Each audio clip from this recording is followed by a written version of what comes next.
What's good, YouTube? Quasar here. Today I'm happy to be bringing you guys my Wind Witch Artifact Invoke deck. I know this deck became hugely popular after that Singapore championship where the top two decks piloted this because this deck just absolutely wrecks zoos. So enough talking about it and let me just jump right into the deck. So first, you obviously have to be playing 3 copies of Ice Bell. This is basically the Terror top, so level 3 wind. You can special summon it when you control no monsters. Another beautiful effect that it has is when it's normal or special summoned, you get to burn your opponent for 500 damage. So essentially, if you start off with her, summon her, your opponent immediately goes down to 7,500 life points. Pretty incredible. And then you get to special summon another Wind Witch from your deck. That's not her, obviously. So your target would be Glass Bell. Now Glass Bell is a level 4 tuner. Whenever she's normal or special summoned, you get to add any Wind Witch from your deck to your hand. But from there on out, you can only special summon from your extra deck wind monsters that are level 5 or higher. With her effect, after she's brought out via Ice Bell, you want to be searching out the 1 copy of Snowbell. Now Snowbell's really good because when you control 2 or more wind monsters and no other monsters, you get to special summon it from your hand. And this is also a tuner, level 1. If the Snowbell is used as synchro material for a wind monster, that wind monster cannot be destroyed by your opponent's card effects. So these 3 cards basically escalate into a 1 card Crystal Wing that can't be destroyed by card effects, which is insanely broken because a lot of people like playing the Kaiju engine. Interrupted Kaiju Slumber now cannot get over your Crystal Wing. You'd actually have to literally Kaiju it if you want to get over it, which, I mean, it's not unbeatable, but it's still a lot more difficult to get around. So that's the Wind Witches. Next, the Invoked. I know they were called Eidolons in OCG. I like the name of Invoked, so you obviously have to play 3 copies of Alistair. Whenever it's normal summoned, you get to add Invocation from your deck to your hand, which is the fusion spell. Another really nifty effect is this is kind of like a pseudo Honest for fusion monsters. You get to basically pitch it and that monster gains 1,000 attack and defense until the end of the turn.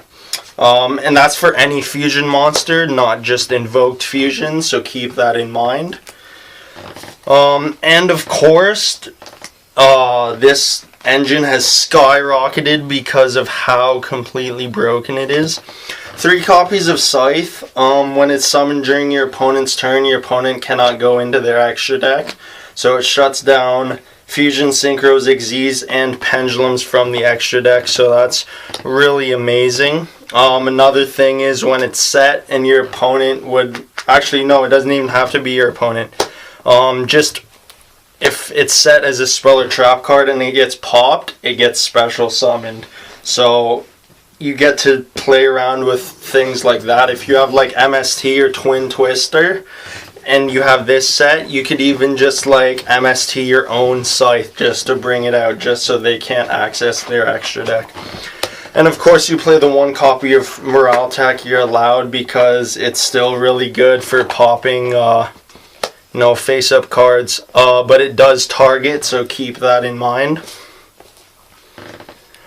Next we're playing the Hand Trap, so we play 2 copies of Ghost Ogre and 2 copies of Maxi. Ghost Ogre is really, really good against the Zoo matchup, and of course same with Maxi. Maxi is pretty much good against every deck because like you want to be getting those pluses once your opponent starts going off. So that's it for monsters. I play 17 monsters. Moving on to the spells, we play 3 copies of Magical Meltdown. Like this you have to play 3 of. Whenever you activate it, you get to add an Alistair from your deck to your hand. While it's face up on the field, your opponent cannot negate your fusion summons, and also cannot activate anything once that fusion monster touches board. So what that basically means is once you activate your invocation, your opponent can't solemn warning to negate the spell card. And then as soon as it touches down, your opponent can't activate things like Bottomless or Torrential Tribute or that kind of stuff. So it's a really good card for protecting your fusion monsters. The only downside is it doesn't protect you from Dimensional Barrier. So obviously, because you want to see that card so often, we do also play 3 copies of Terraforming just to search it out. What's really crazy is this can essentially get you to your fusion spell. You'd activate this, which searches the Meltdown. Meltdown, it searches your Alistair. And then, of course, once you normal summon Alistair, it gets you to your invocation spell card. I'm also playing 3 copies of Wonder Wand. Sorry that they're not ultimate rare, but not everyone can afford that. This card basically, because Invocation allows you to use your extra deck and your opponent's extra deck by banishing them. After you've normal summoned Alistair, there's no point in keeping it on board if you can still use it from the graveyard. You can equip this because Alistair is a spellcaster, and then send this and Alistair to the grave and draw 2 cards. It is essentially like a Pot of Greed because your Alistair still does provide you that +1, and this just lets you dig deeper into your deck. And then you just use the Alistair in the graveyard for your fusion summons. Next we play 2 copies of Invocation. I know some people might be playing it at 3, but 2 is really all you need because this card can shuffle itself back into the deck. So not only can you use your own monsters on field, but you get to use them in the grave, and you can use your opponent's graveyard to bring out your fusion monsters. So all the invoked fusions basically revolve around Alistair. He is your main monster. But all of the other fusion monsters just basically need a monster of any attribute. So unless they're playing like only god cards, which, I mean, who plays the gods these days? You get to basically scoop up any monster from your opponent's extra deck, banish it, and then you can bring out the invoked monster of that attribute. So that's really awesome. You want to be targeting things that they want to be bringing back from the graveyard, such as their Rat Peer. That's probably one of the most basic targets. But you can't even use things like if they used their Max C, or if they even used a Ghost Ogre or something like that to get into either like the Earth or Light ones. So this card is insanely broken. I think 2 is the perfect number. Next, 2 copies of Twin Twister. I still feel this is the best back row removal because it destroys up to 2 cards rather than just getting rid of 1. And then the last spell card is obviously the 1 copy of Regeki. Still need to clear boards, especially against zoos. Now to the artifacts again. Sanctum, insanely broken card. Activate it and you get the special summon 1 artifact from your deck. You always want to activate this during your opponent's turn because it obviously gets the effects during your opponent's turn. So you'd flip this like during your opponent's standby phase even and bring out Scythe. For their entire turn they can't access their extra deck, so they might as well just scoop right there. Another really broken thing about this is if this card were to be destroyed, you can actually destroy an opponent's card. So one of the best times to activate this is in chain to something like an MST or a Twin Twister. So it will not only get the effect that special summons the Scythe, then negating or stopping their ability to go into the extra deck, but then because it's still getting destroyed because of like that MST, you get to destroy another card they control. So it's like a 2-for-1 special.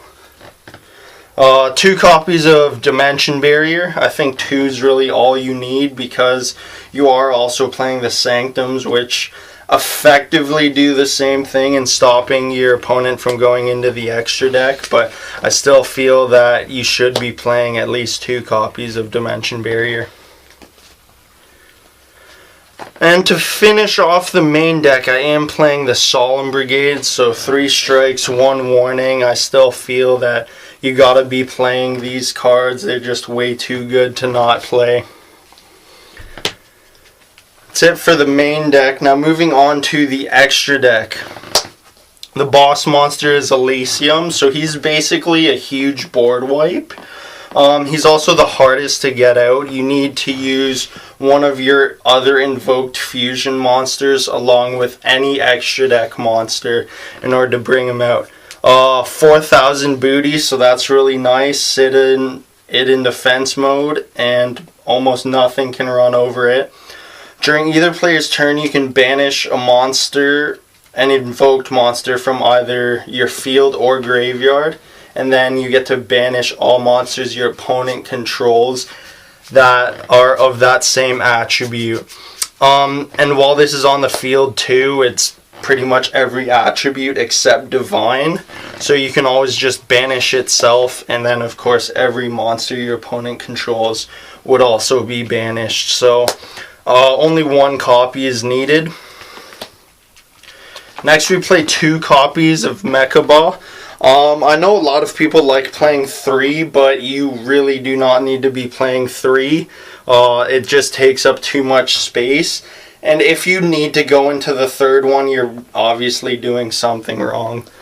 So I think 2 is all you need. Everyone should know what it does. It's basically an ultimate Providence. 2 copies of Rajin, same thing. I know a lot of people like playing 3, but I think 2 is perfect. So this is your Book of Moon. Usually your opening combo would involve summoning Rajin and the Unbreakable Crystal Wing, along with some back row. So that's an extremely hard board to get over, because again, a Book of Moon, a monster negate, and then maybe like some solemn strikes face down, dimensional barriers, that kind of thing. So those are probably like your best 2 invoked monsters that you want to be going into. But I do also play 1 Purgatorio, so this is the fire one. It gains 200 attack for every card your opponent controls, not just monsters. It can also attack every monster your opponent controls, and if it attacks a defense position monster, inflict piercing battle damage. So really amazing, really awesome to bring out against the Metal Foes matchup, because of course Metal Foes are all fire. We have 1 copy of the Magalenica, I think that's how you say it. No effect, but it's a 3k beater, 3300 defense. It's the Earth one, so against Zodiacs you're obviously going to be bringing it out. And then I do play 1 copy of cockytist. I think that's how you say that too. I mean, they have some weird names, but anyways, this guy's pretty good against like either mermaids or frogs, whatever water matchup you're going against. Kind of like a super heavy samurai that can't be targeted or destroyed by opponent's card effects, so that's really good. Really awesome defender, but unfortunately it does use its attack for damage calculation when it attacks, even in defense mode. But it also does get around the mirror forces and things like that. So it's still a decent card, but it's not the best. So that's it for the fusions. Next, synchros. We have Crystal Wing. So again, the Wind Witches can bring this guy out, which also makes him indestructible via opponent's card effects. So that's really awesome. This card on its own can win games. It's pretty hard to get over on its own, even without the indestructibility. But yeah, you gotta be playing this guy because the Wind Witches make him that much more broken.